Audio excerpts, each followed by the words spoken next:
நாம் தமிழர் கட்சியினுடைய வேட்பாளர் என் அன்பு தங்கை சீதாலட்சுமி அவர்களுக்கு வாக்கு கேட்டு வலிமை சேர்ப்பதற்காக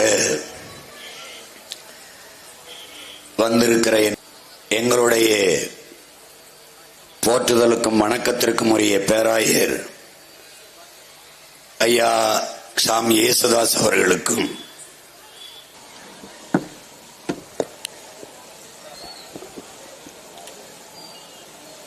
கடந்த சில நாட்களாக ஈரோட்டு பெரிய வெங்காயத்தை அண்ணன் சீமான் அவர்கள் உரித்து அந்த ஈரோட்டு வெங்காயம் ஒன்றுமில்லை என்று ஒரு மாபெரும் காரியத்தை உலகுக்கே அறிவித்து விட்டார். சரி, அண்ணன் தான் பெரிய வெங்காயத்தை உரின்னு உரிச்சா நம்ம கொள்கை பரப்பு செயலாளர் சாட்டை தூரம் அதை பொடி மாஸ் போடுற அளவுக்கு கட் பண்ணி வெட்டி தூளா போட்டாங்க. ஈரோடு பெரியார் என்ற அந்த பிம்பம் இன்று ஒன்றுமில்லாமல் போய்விட்டது. சரி, அந்த ஈரோடு என்ற அந்த பிம்பத்தை குறித்து கிறிஸ்தவர்கள் என்ன நினைத்தார்கள்? இது தெரியாததான் அந்த பெரியாரை தூக்கிட்டு வந்த திருட்டு திராவிட கட்சிகளை இன்னைக்கு வரைக்கும் கிறிஸ்தவன் ஓட்டு போட்டுட்டே இருக்கான். அந்த பிம்பத்தையும் இந்த மேடையிலே உடைக்க வேண்டும் என்ற நோக்கத்தில் தான் நான் உங்களுக்கு முன்பாக நிற்கிறேன்.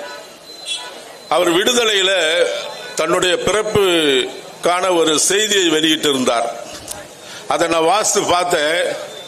அதுல எனக்கு 4 பேர் எதிரி, அதுல 4வது எதிரி கிறிஸ்துவன் எழுதியிருந்தார். சரி, கிறிஸ்துவர்களை எதிரி என்று சொல்லுகிற ஒரு இந்த ஈரோட்டு வெங்காயத்தை என்ன செய்வது? கிறிஸ்துவன் நான் மன்னித்து விட வேண்டும், எதிரிகளை மன்னிப்பதுதான் கிறிஸ்துவனுடைய மாண்பு. சரி, போய் தொலைட்டு மன்னிச்சு விட்டா அடுத்த வரி கீழே வாசித்து பார்த்தேன் பாருங்க. அப்பதான் நான் உப்பு போட்டு சாப்பிட்டது சுருன்னு கோவம் வந்துச்சுங்க. அப்படி என்ன எழுதியிருந்தாரு? கிறிஸ்தவர்கள் சமுதாய சிந்தனையற்றவர்கள். என்னவா? சமுதாய சிந்தனை கிறிஸ்தவனுக்கு இருக்காதான், பின்ன எந்த வெங்காயத்துக்கு இருந்தது இங்க? நான் கேட்கிறேன், கிறிஸ்தவர்களுக்கு நிறைய படித்த மாண்புமிகு தலைவர்லாம் இங்க சொல்றாங்க, கிறிஸ்தவர்களுக்கு இங்க கல்வி கற்றுக் கொடுத்தது தமிழ்நாட்டில் கல்வி பெரியார் இல்லாவிட்டால் நீங்கள் எல்லாம் படித்திருப்பீர்களா? பெரியார் தான் உங்களுக்கு கல்வியை கொடுத்தார் என்று ஒரு பொய்யான தகவலை தொடர்ந்து படித்த அறிவாளிகள் என்று நான் நினைத்துக் கொண்ட பல தலைவர்கள் கூட இன்னைக்கு திமுக என்ற இந்த திருட்டு திராவிட கட்சிக்கு முட்டு கொடுக்கணுன்றதுக்காக பொய்யாக பேசிக் கொண்டிருக்கிறார்கள். அதை தகர்த்தெறிய வேண்டும் என்பதற்காகத்தான் ஒரே ஒரு காரியத்தை உங்களுக்கு முன்பாக வைத்து நான் கடந்து போக விரும்புகிறேன். கல்வி தமிழ்நாடு எங்கும் எல்லாருக்கும் கொடுக்கப்பட்டது. அது கொடுப்பதற்கு என்ன காரணம்? பெரியார் பிறப்பதற்கு முன்பாக பல 100 வருஷங்களுக்கு முன்பாக ஆங்கில மிஷனரிகள் தமிழ்நாட்டில் வந்து அவர்கள் கட்டின கல்லூரிகள், அவர் கட்டின இடங்கள் எல்லாம் பாத்தீங்கன்னா மிக பிரமிப்புக்கு உண்டாக்கும். அதை வரலாறு பதிவு செய்து வைத்து கூட அநேகர் நாம் இதுவரைக்கும் அதை சரியா சொல்லல. நான் இந்த மேடையை பயன்படுத்தி உங்களுக்கான அதற்கான ஒரு காரியத்தை சொல்லுகிறேன். முதலாவது, இந்த ஊர்ல இருக்கிற பிரச்சனை, இந்த ஈரோட்டு வெங்காயம் இருந்த ஊரிலே ஒரு மிஷனரி தான் முதலாக இந்த ஒரு ரோடு, ஆண்டனி வாட்சன் பிரப் என்ற ஒரு ரோடை இவர்கள் மூடி வைத்திருக்கிறார்களே. இந்த திருட்டு திராவிட கட்சிகள் எல்லாம் வந்து அதற்கு மணிமேகலை தெரு என்று, மணிமேகலை சுந்தரனார் தெரு என்று வைத்திருக்கிறார்களே. அந்த பிரப் என்ற மனிதன் பெரியாருக்கு முன்பாகவே இந்த ஊருக்குள்ளே வந்து, அவன் வரும்போது இங்கு இருந்த சாலைகள் எல்லாம் மாட்டு வழி சாலைகளாக இருந்தது. அவன் முதலாக இந்த ஊருக்கு வந்து சைக்கிள் எடுத்துக்கொண்டு வந்து இந்த கிராமங்களை எல்லாம் சுற்றி பார்த்து 74 ஆரம்ப பள்ளிகளையும் 2 உயர்நிலை பள்ளிகளையும் கட்டினான். வாட்சன் பிரப் என்ற அந்த மனிதன், அவன் தான் நகராட்சிக்கு தலைவராக தேர்ந்தெடுக்கப்பட்டு 10 வருடமாக இங்கு இருந்து மாட்டு வழி தெருவாயிருந்த இந்த ஈரோட்டு தெருக்களை எல்லாம் தார் வழி சாலையாக மாற்றினவன் அந்த ஆண்டனி பிரபு என்று கூட அந்த ஒரு பெரிய மிஷனரி தான். அவன் தான் ஈரோட்டை கட்டின நவீன சிற்பி. வரலாற்றை எடுத்து பாருங்கள், அவன் செய்ததெல்லாம் என்ன? அவன் இங்க இருக்கிற ஹாஸ்பிட்டல், இவன் சொல்றா கிறிஸ்துவர்களுக்கு சிந்தனை, அப்படியே சமூக சிந்தனை இல்லை என்று சொல்லி 1909 பிளேக் நோய் வருகிறது. இந்த ஈரோட்டில் இருக்கிற மக்கள் எல்லாம் சிதறடித்து ஓடிக்கொண்டிருக்கிறார்கள். எங்கு போவது, யாரிடத்தில் போவது? 20,000 மக்கள் தெருவிலே அழுது கொண்டு நிற்கும் போது இந்த பிரப் என்ற மனிதன் 20,000 பேரையும் அரவணைத்து அவர்களை கொண்டு வந்து வைத்து வேலூரில் இருந்து ஒரு பெரிய ஹாஸ்பிட்டல் டாக்டரை கொண்டு வந்து 20,000 மக்களை அவன் உயிரோடு பாதுகாத்தான் என்றால் எவன்கிட்ட சொல்றீங்க கிறிஸ்துவனுக்கு சமூக சிந்தனை இல்லைன்னு? கிறிஸ்துவர்கள் எப்படிப்பட்டவர்கள்? எத்தனை காரியங்கள் இந்த தேசத்துக்காக செய்திருக்கிறார்கள். நான் அடுக்கி வாசித்து உங்களுக்குள்ள காட்ட விரும்புகிறேன். அவன் நடத்திய 94 பள்ளிகள், 2 மிகப்பெரிய ஹாஸ்பிட்டல். 2வது உலகப் போரிலே தன்னுடைய மகன் இறந்து போகிறான். அவன் ஞாபகமாக செல்லிமலையிலே ஹார்வர்ட் என்ற ஹாஸ்பிட்டலை அந்த பிரபு திறக்கிறார். இப்படி அந்த வாட்சன் பிரபின் பேரிலே இருக்கிற இந்த ஒரு பெரிய சாலையை தான் இந்த 2 திருட்டு திராவிட கட்சிகளும் வந்து அவன் பேரை மறைத்து இந்த தேசத்திலே கிறிஸ்துவன் செய்த காரியத்தை எல்லாம் மறைத்து இருக்கிறது. இதைத்தான் நான் எடுத்து ஒரு பதிவாய் போட்டேன். உடனே வடித்த அனைத்து திராவிடர்கள் கொதித்து போனார்கள். பிஷப், நீ சங்கியாகிவிட்டாய், நீ சீமானோடு சேர்ந்து சங்கியாகிவிட்டாய் என்று எழுத ஆரம்பித்தான். நான் அண்ணன் சொன்னேன். அண்ணன் சொன்னார், இதெல்லாம் நீங்க கடந்து போயிடுங்கய்யா, கோவப்படாதீங்கன்னு. நான் கேட்கிறேன், யார் சங்கி? யார் உங்களை குறித்து எதிர்த்து பேச ஆரம்பித்தால் சங்கியாகி விடுவானா? என்ன காரியம்? இந்த தேசத்தில் என்ன நடந்தது? கிறிஸ்தவர்கள் வாக்களிக்க கூடாது என்பதற்காக சொல்லுகிறேன். இந்த திருட்டு திராவிட கட்சிகளுடைய தூக்கி பிடித்திருக்கிற இந்த கட்சியில் இருக்கிற ஒரு அக்கா ஒருத்தர் சொல்றாங்க, என்ன சொல்றாங்க, நீங்க கிறிஸ்துவர் மேரி, கன்னி மேரிக்கு எப்படி பிள்ளை உண்டாகும்? திராவிட மாநாட்டிலே எழுதுகிறான், ஆவியிலே, பரிசுத்த ஆவியிலே இட்லி வேகுமா? இதையெல்லாம் கேட்டு கிறிஸ்துவனை கொச்சைப்படுத்தின இந்த திராவிட கட்சிகளுக்கு தானே இன்னும் கிறிஸ்துவர்கள் நீங்கள் ஓட்டு போட்டுக் கொண்டிருக்கிறீர்கள். கொஞ்சமா சிந்திக்க வேண்டாமா? கொஞ்சமாவது உங்களுக்கு உணர்வு வர வேண்டாமா? உடனே ஒருவர் எழுதுகிறான், சீமான் கூட அப்படி பேசினார். ஆமாம், சீமான் பேசினார். எப்பொழுது? அவர் முன்பாக திராவிட கட்சிகளில் இருக்கும் போது பேசினார், பின்பு அதற்கு வருத்தம் தெரிவித்தார். ஆனால் இத்தனை வருடம் ஆனாலும் இந்த திராவிட கட்சிகள் தான் பேசினதுக்கு வருத்தம் தெரிவித்திருக்கிறார்களா? இல்லை. இதைத்தான் கிறிஸ்துவன் மனதிலே சிந்தித்துக் கொண்டு, நடுநிலையாளர்கள் சிந்தித்துக் கொண்டு, நீங்கள் வாக்களிக்க வேண்டியது யாருக்கு? ஒரு நல்ல ஒரு அரசியல் கட்சி தமிழ்நாட்டிலே உண்மையும் நேர்மையும் சொல்லி தமிழ்நாட்டு மக்களிடத்திலே உண்மையை கேட்டுக் கொண்டுகிற இந்த அரசியல் கட்சிக்கு தான் நீங்கள் வாக்களிக்க வேண்டும். ஒரே ஒரு பதிவை மட்டும் உங்களுக்கு நான் வாசிக்க விரும்புகிறேன். இவர்கள் சொல்லுகிறார்கள் கிறிஸ்தவனுக்கு சமுதாய சிந்தனை இல்லை என்று சொல்லி. 1822 சார்லஸ் மீட் என்ற ஒரு மனிதன் தோல் சிலை போராட்டம் உங்களுக்கு தெரியும். பெண்கள் மேலே ரவிக்கை அணியக்கூடாது என்று சொல்லும் போது பெண்கள் எல்லாம் மேலே ரவிக்கை அணிய வேண்டும் என்று சொல்லி 2 முறை அந்த ஆங்கில மிஷனரி போராடினான், சார்லஸ் மீட் என்பவன். வில்லியம் கேரி என்ற ஒரு மனிதன் உடன்கட்டை ஏறுகிறது சதி என்ற ஒரு திட்டத்திலே இந்தியாவிலே பெண்கள் எல்லாம் உடன்கட்டை ஏறுகிறார்கள் என்பதை கேட்டு பிரிட்டிஷ் கவர்மெண்டிலே போராடி அந்த உடன்கட்டை ஏறுதல் என்பதை தடுத்து விட்டான். அடுத்து உங்களுக்கு எல்லாம் தெரியும், ஐடா ஸ்கலர், வேலூர் சிஎம்சி ஹாஸ்பிட்டல். அந்த ஒரு பெண்மணியை தெரியும். அவள் இந்தியாவிலே தன் தகப்பன் வீட்டுக்கு சுற்றுப்பிரயாணமாய் வந்தாள். ஒரு நாளிலே, ஒரே நாள் இரவிலே ஒரு அந்தனர் பெண்ணுக்கும், ஒரு முஸ்லிம் பெண்ணுக்கும், ஒரு முதலியார் பெண்ணுக்கும் கர்ப்பம் தரித்து அவளுக்கு பிரசவிக்க ஒரு நல்ல டாக்டர் இல்லாததினாலே 3 பேரும் செத்து போனார்கள் என்ற ஒரு கேள்வியை உடனே அவள் புறப்பட்டு போய் தன் வாழ்வு முழுவதும் அவள் டாக்டருக்கு படித்து தன் பணத்தை எல்லாம் கொண்டு வந்து வேலூரிலே போட்டு சிஎம்சி ஹாஸ்பிட்டல் கட்டினார் என்றால் எவனை பார்த்துக் கொள்ளுகிறீர்கள்? கிறிஸ்துவனுக்கு சமூக சிந்தனை என்று. இந்த வெங்காயத்தை இதற்கு தான் உரிக்க வேண்டும் என்று வந்தேன். இது இவர்கள் இப்படி பேசி பேசியே கிறிஸ்துவனை ஏமாற்றி கிறிஸ்துவனிடத்திலே தன் வாக்குகளை பெற்று இவர்கள் ஆட்சி கட்டிலில் இருக்கிறார்கள். கிறிஸ்துவனை உணர்வடையுங்கள், மக்களே சிந்தியுங்கள். கிறிஸ்துவ கல்விக்கூடங்கள் என்ன? அநேக கல்விக்கூடங்கள் இருக்கிறது. கத்தோலிக்க திருச்சபை என்பது இந்த தேசத்திலே கட்டின கல்விக்கூடங்கள் ஆரம்ப சுகாதார நிலையங்கள் 2575, போதை மறுவாழ்வு மையம் 70, மனநிலை மறுவாத மையம் 107, இப்படி ஒவ்வொரு தொழில் நோயாளிக்கு 148. இவர்கள் கணக்கை சொல்லிக் கொண்டே போனால் ஆயிரக்கணக்கான சமூகத்திலே அடித்தளத்தில் இருக்கிற மக்கள், கீழ்த்தளத்தில் இருக்கிற மக்களை எல்லாம் இந்த கிறிஸ்துவர்கள் சிந்தனையோடு எல்லாமே இல்லைன்னு நீங்க பாப்பீங்க, பாளையங்கோட்டையிலே சாரா டக்கர் என்ற ஒரு கல்லூரி. அந்த கல்லூரியை கட்டுவதற்கு 14 வயதிலே இருந்த அந்த சாரா என்ற பெண்ணுக்கு 2 கால்களுமே கிடையாது. அவள் பள்ளியிலே படித்துக் கொண்டிருக்கும் போது இப்படி தெருவிலே பிள்ளைகள் எல்லாம் படிக்க முடியாமல் இந்தியாவிலே கஷ்டப்படுகிறாள் என்று சொன்னவுடனே தன்னிடத்தில் இருந்த 24 பவுன் நகையை விற்று தன் அண்ணன் ஜான் டக்கர் இடத்திலே கொடுத்து அந்த பாளையங்கோட்டையிலே ஒரு கல்லூரியை அவள் திறப்பாள் என்று சொன்னால் எந்த கிறிஸ்துவனுக்கு இல்லை. இதற்காகத்தான் சொல்லுகிறேன் பிரியமானவர்களே, கிறிஸ்துவனுடைய வரலாற்றை நான் வாசிக்க ஆரம்பித்தால் மிகப்பெரிய வரலாறு. அதை சொல்லுவதற்கு இங்கு அதிகம் எனக்கு நேரம் இல்லாத காரணத்தினாலே, நாம் தமிழர் கட்சி எதற்காக உருவாக்கப்பட்டது? இந்த திருட்டு திராவிட முகமுடியை எல்லாம் இன்று கிழிந்து கொண்டிருக்கிறது.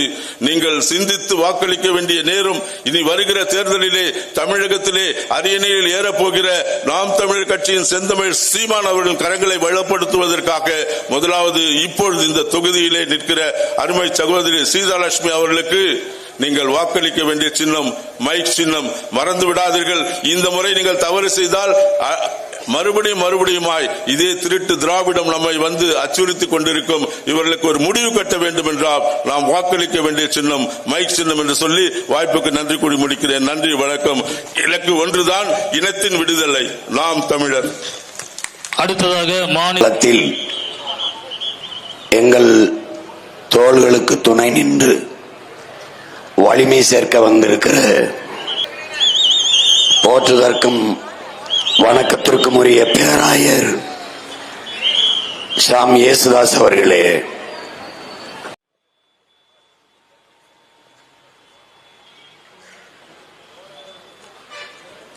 தமிழ்தாய் உறவுகள் அனைவருக்கும் வணக்கம். மறுபடியும் ஈரோடு கிழக்கு சட்டமன்ற தேர்தலிலே கடந்த முறை ஓட்டு வாங்கும் போது இந்த திருட்டு திராவிட கட்சிகளுக்கு ஆதரவாக அநேக கிறிஸ்தவ தலைவர்கள் எல்லாம் இங்கு வந்து வேட்பாளரை கொண்டு வந்து எங்களுக்கு ஓட்டு போட்டால் 10 நாட்களுக்குள்ளாக பிரப் சாலையை நாங்கள் மீனாட்சி சுந்தர சாலை என்று இருக்கிறதை மாற்றி விடுவோம் என்று சொல்லி ஒரு வாக்குறுதி கொடுத்து சர்ச்சுக்குள்ள நின்று ஒரு பொய்யான ஒரு வாக்குறுதியை கொடுத்து 1 வருடம் கடந்து போனது.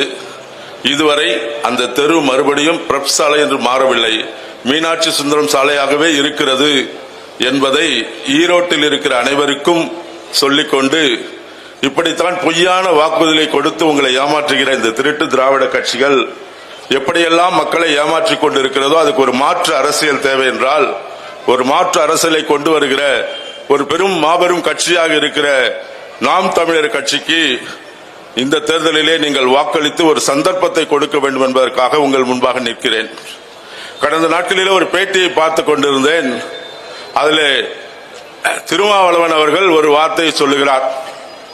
சீமான் ஒரு பயங்கரமான டேஞ்சரஸ் பாலிடிக்ஸ் செய்கிறார், அவர் எங்கள் அடிமடியிலே கை வைத்து விட்டார். சீமானவே ஒரு டேஞ்சரஸ் தான், அதுக்கப்புறம் அவர் செய்கிற அரசியலும் மிக டேஞ்சரஸ்.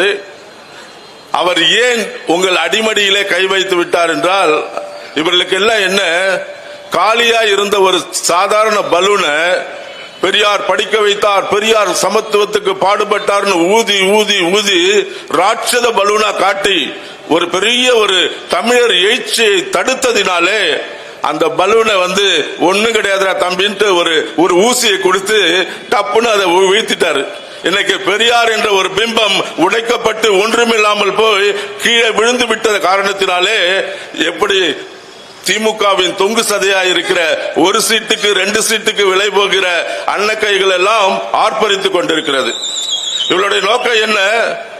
எப்படியாவது திமுகவுக்கு முட்டு கொடுத்து 1 சீட்டு 2 சீட்டு வாங்கி தொங்கிட்டு போயிடலாமா அப்படின்னு பாக்குறான். உண்மையான இங்கு போராட்டம் யாருக்கு?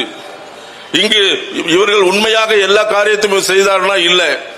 பிரிட்டிஷ் ஆட்சியிலே பல சட்டங்கள் போடப்பட்டு விட்டது. சிசு படுகொலையை பிரிட்டிஷ் ஆட்சி தடுத்து விட்டது.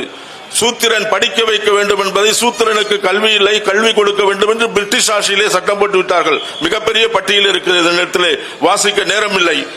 அத்தனை காரியங்களையும் பிரிட்டிஷ் ஆட்சியிலே இங்கு போடப்பட்டு விட்டது. முதலாவது சூத்திரனுக்கு பிறக்கிற ஆண் குழந்தையை கங்கா ஸ்நானம் என்று கொலை செய்து விட வேண்டும், கங்காவில் போட்டு விட வேண்டும், கங்கை நதியிலே. அதையும் தடுத்து விட்டான்.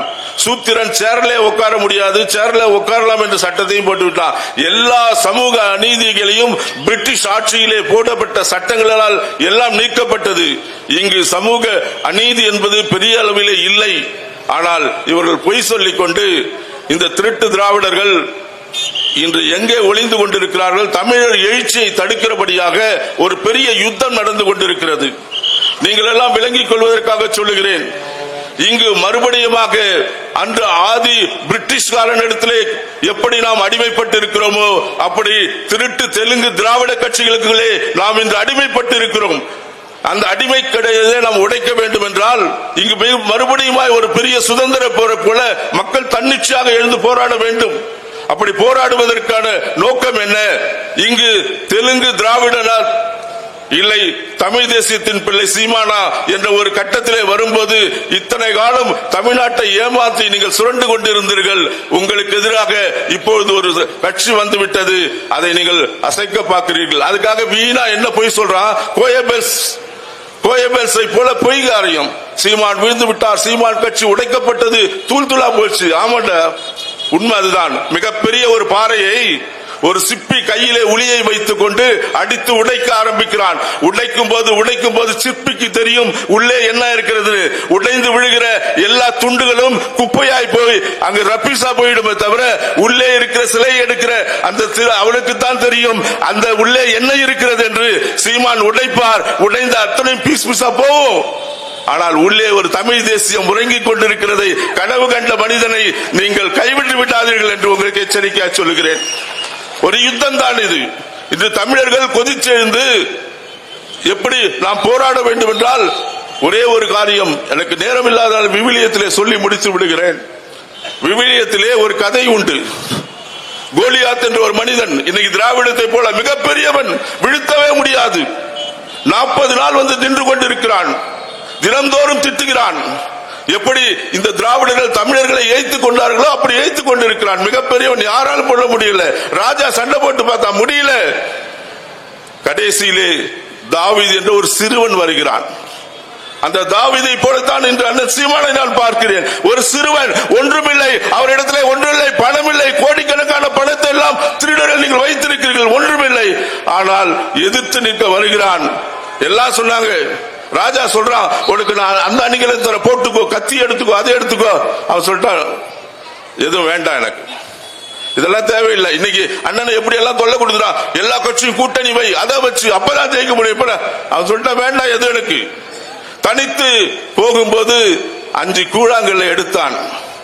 அந்த 5 கூழாங்கல்லை வைத்துக் கொண்டு ஒரே ஒரு அந்த கோலியாத் என்பது மிகப்பெரியவன், வீழ்த்த முடியாது என்று சொன்னதை எப்படி அந்த ஒரு கூழாங்கல்லிலே அவன் வீழ்த்தி வெற்றி பெற்றானோ அப்படி இந்த தமிழ் தேசியத்தை சீமான் என்ற அந்த ஒன்றுக்கும் இல்லாத அந்த சிறுபிள்ளை என்று நினைத்துக் கொண்டு பணம் இல்லை, எதுவும் இல்லை என்று சொல்லுகிறீர்களே, அதை இந்த ஒரு சிறு குழானாகி இந்த நாம் தமிழர் என்ற கட்சியை வைத்து இந்த திருட்டு திராவிடத்தை தமிழ்நாட்டில் மட்டுமல்ல அகராதியிலிருந்து அகற்றுகிற ஒரு வல்லமை பெற்ற ஒரு மாபெரும் தலைவனுக்கு முன்பாக தான் இன்று நாங்கள் பேசிக் கொண்டிருக்கிறோம்.